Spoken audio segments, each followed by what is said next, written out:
Okay. And then we'll start. And I might, if I screw up the intro, I'll just redo it again. Yeah. Hello everyone, welcome to another video. It is Francesco here. I hope everyone is having a great day. Today I am with the lovely Paul Miners, who has been a friend for a couple of years now. And Paul today is going to be going through Asana with me, specifically on how to sort of set your account up and some must-have things to do as you're getting your account going. So I've talked about Paul in the past. We've actually done a couple of videos together, which I'll include in the description below. Paul's been away traveling for 6 months with his partner, and I think they've had a really fantastic time.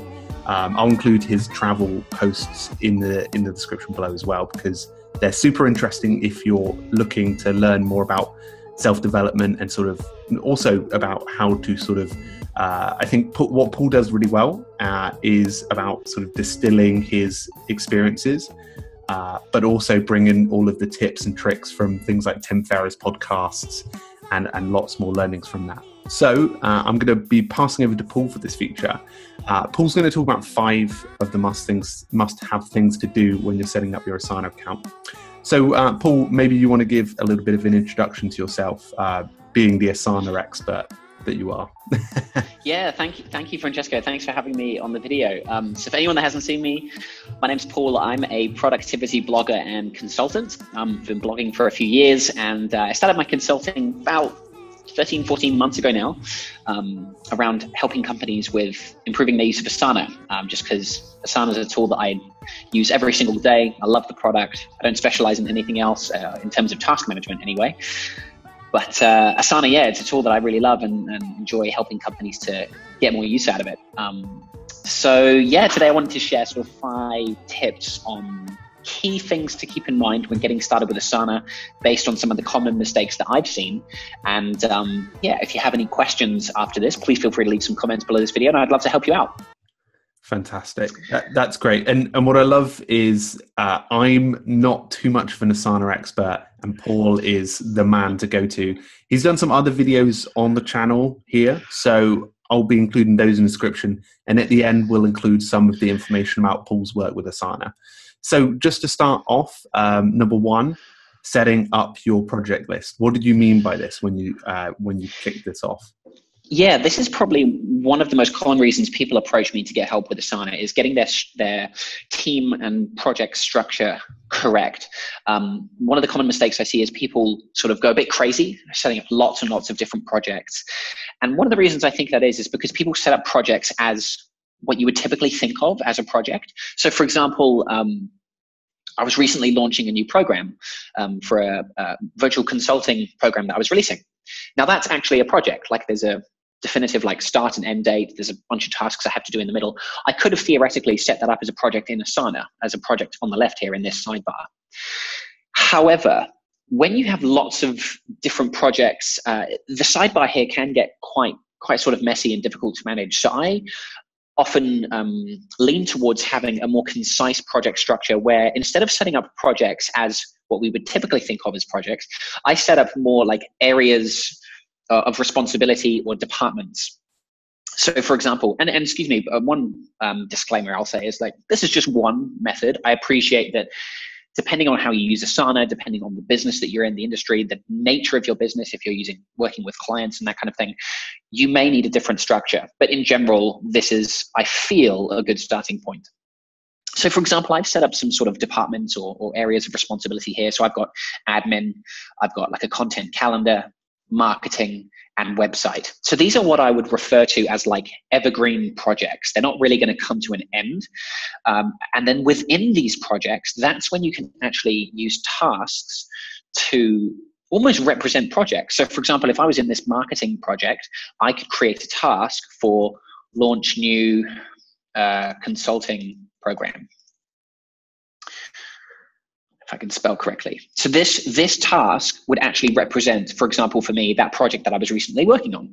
And then I can click on the subtasks here to list all the items that I need to work on. And so rather than using a project for this project, I'm actually demoting the project to a task, if that makes sense. And so by adopting this sort of evergreen project structure, I can keep the sidebar here a lot easier to manage and more concise. And it's sort of sometimes easier to find where things go. Now, one final point I'll make here is that, yes, sometimes like you might be working on a project, like maybe this program that I'm launching is genuinely like a really big project. There could be lots of different tasks involved in here. And so maybe it makes sense to break this out into its own project. What I could do is actually convert this task into a project by using this option here, convert to a project. I won't do that now, but you can literally copy this task into a project. So the project would be called Launch New Consulting Program. And the first item would be this one here, which is list all the items. And then the best practice would be when you're done with that project, which is more of a temporary project, you can use the archive feature down here. So I always recommend archiving projects, those temporary projects, when you're done with them, rather than deleting them. When you delete them, as the name suggests, they genuinely are gone. Whereas with an archived project, you can always retrieve it and unarchive it if you need to. And that way, again, you can maintain a much more concise, sort of easy to manage project structure. So that's kind of my first tip, is around just keeping your project list on the left here nice and concise by adopting like sort of an evergreen project approach. I love those tips. I like the idea that you can, if you want, like you said, convert any of your tasks to a project at any time. That's something that's really handy inside of Asana. And I like the fact that you said also about that this pretty much applies to like 80 to 90% of everyone's setup, right? Yeah, I'd say so. I mean, yeah, there are going to be, businesses where maybe they're managing lots of different clients, and sometimes you need to spend a bit of time working out, maybe with all of our client projects, do we need to set up a whole new team? Do we need to set up projects for each client? Or could we have one project to manage everything? Sometimes it's a little bit of a case of trying a few things to find what works. But the key takeaway here is try and keep this, you need to strike a balance between keeping this sidebar concise, but also keep, having the detail that you need in your projects as well. Definitely. And moving on from that, in terms of the task side of stuff, you mentioned the next thing would be focusing on the assigning of tasks correctly. What did you mean by that? Yeah, so this is a fairly quick one, but another common mistake I see is where people create tasks, maybe like this one. So this is another task. And then they just leave it. They go onto a new line, they write another task and another one. Whoops. And so they have all these three tasks here, which have no due date, no assignee attached to them. And so with this being the case, there's no accountability, there's no sense of urgency. And really, these tasks are never going to get done. So as a rule, and often I see or recommend that companies literally adopt this and make this an internal rule in their company and explicitly communicate this to their team, is say, whenever you create a task, you have to assign someone to that task, and there has to be a due date. Even if the due date is not a hard due date, so this one here, this is a task, let's say it's due today, maybe this isn't a hard due date. What I mean by that is, like, it doesn't have to get done today. It's not like maybe, shipping out a product or something that maybe has to happen today, or paying an invoice that has to happen today. It's not a hard deadline. Maybe this is like a soft deadline that's it's sort of it's a nice to do today. If I could do it today, that would be great. Or maybe I could set this for, let's say, Wednesday. It would be nice to do it for Wednesday. Even if, let's say this is my soft deadline Wednesday, even if I then get to Wednesday and a few urgent tasks come up and I have to push this back to Thursday or Friday, that's fine. As long as there's a time frame on it, it's going to help you to take action towards getting that task done. It's when there's no due date at all that the task is just going to slip through the cracks. There's no urgency. It's pretty much never going to get done. So I always recommend setting a deadline, even if it's just a soft deadline that maybe you push back a couple of times. It's going to help you to avoid kind of procrastinating. It's going to help you to take action a lot more than if you leave tasks with no due dates. A couple of quick Asana features related to this. You can only assign a task to one person in Asana. They've actually designed it that way so that if you and I both have a task, Francesco, I'm going to think, Francesco is going to do it. I don't have to worry. You're going to think, no, you know what? I'm too busy. Paul's going to do it. And so the task will never get done. So Asana has basically said only one person can be assigned the task, but you can use this assign copies feature. So I could assign a copy to you. Now you've got your own version. I've got my version. If I mark mine as complete, it doesn't affect yours at all. So that's one way that you can kind of get around that.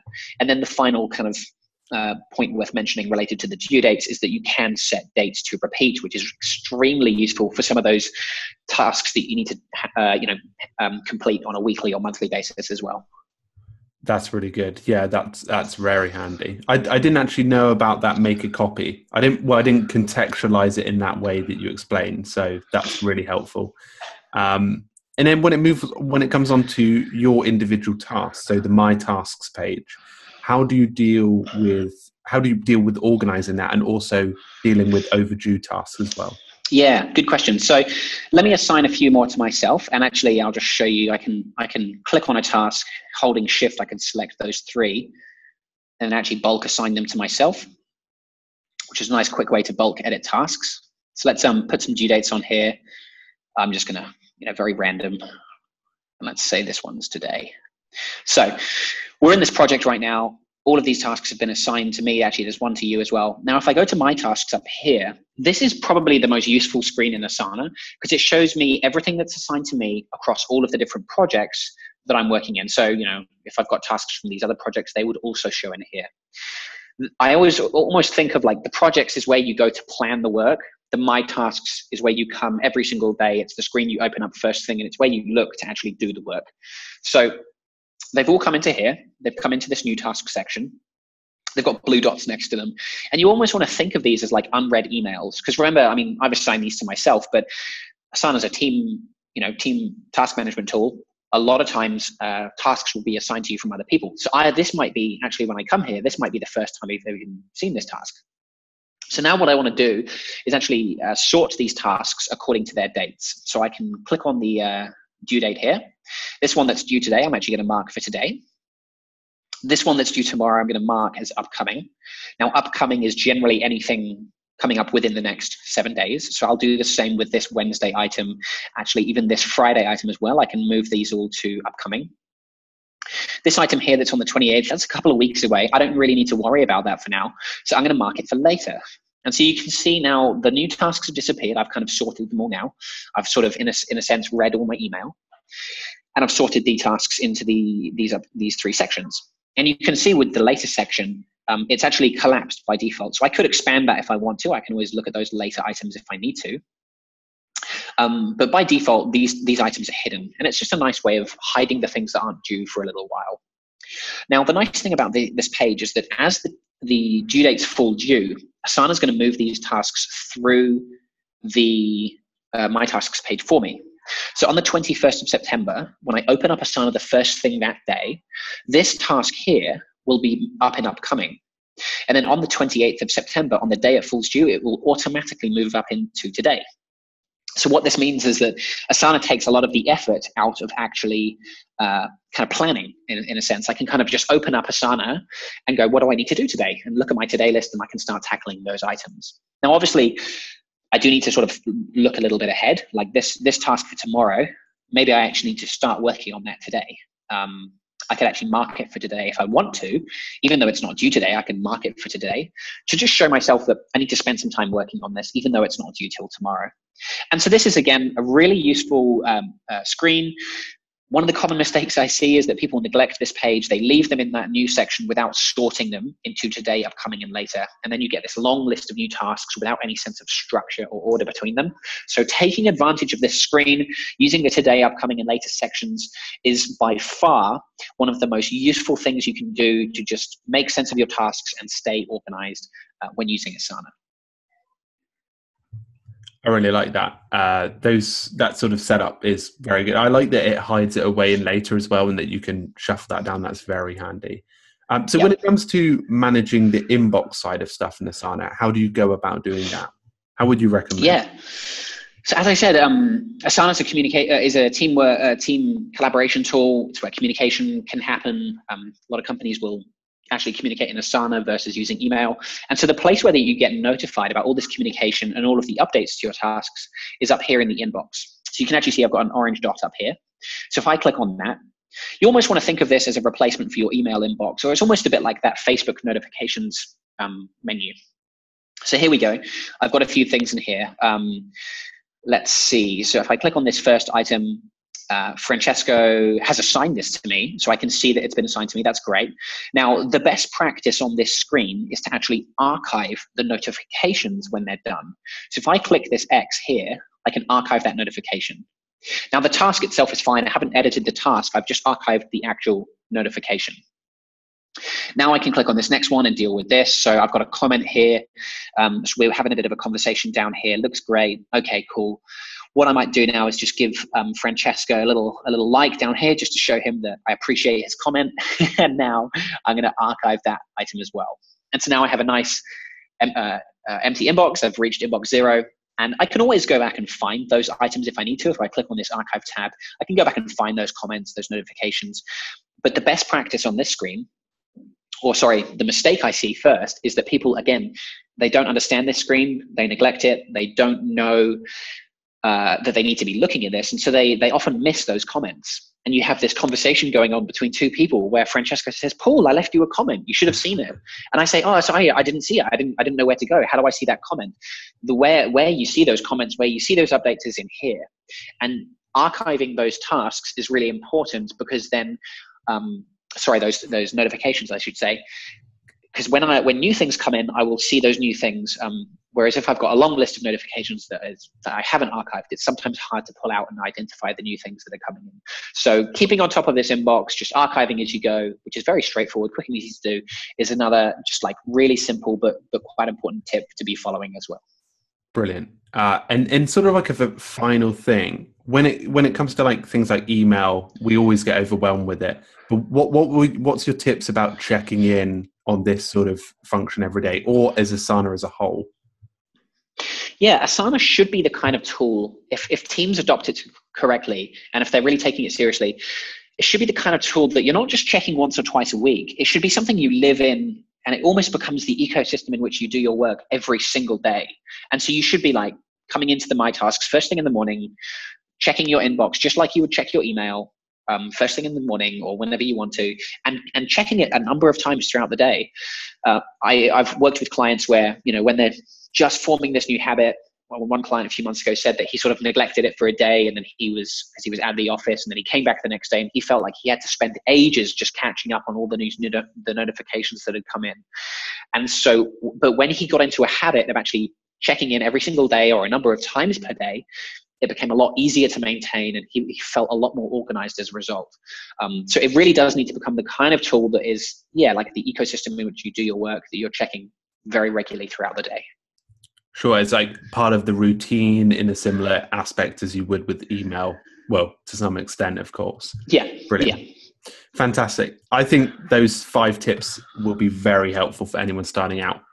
So, Paul, I really appreciate that you were able to come along and sort of help people with getting started. What we'll probably do in the future, guys, if you're listening along, we'll probably formalize that into some sort of PDF or maybe even a blog that we'll put up that you can read if you want to come back to those tips. But I want you to go and follow Paul on social media. So Paul's on Twitter and all sorts. I'll put all of the social links in the description. But Paul also has an Asana playlist here on YouTube where you can go and follow all of the videos about his Asana training, which is going to be brilliant. And he also does one-to-one support and consulting for either teams or individuals that want to get started with their Asana account. So that is another option that you can go to. So I know a lot of people have enjoyed that so far because he's put out other Asana videos that have been really effective. So thanks, Paul, for coming on. I really appreciate it. Did I miss anything out in that final bit? No, I think that's everything. Yeah, check out the playlist. We race through those things pretty quickly today, but in my videos, I go into a fair bit more detail. And yeah, if you need help with some one-on-one support, on my website, you can book a free 30-minute introductory call with me. There's no obligation, but let's just have a chat and see how I can help. And I'd love to meet anyone that needs some help with Asana. Brilliant. That's great. Thanks so much, Paul, for coming on. Thank you, everyone. Make sure to check out all the description stuff in the description below. And if you haven't subscribed to the channel, feel free to subscribe. We put out regular videos all about productivity apps and resources. So thanks very much, everyone. Make sure to have a great week, keep productive, and I'll see you guys very soon. Cheers.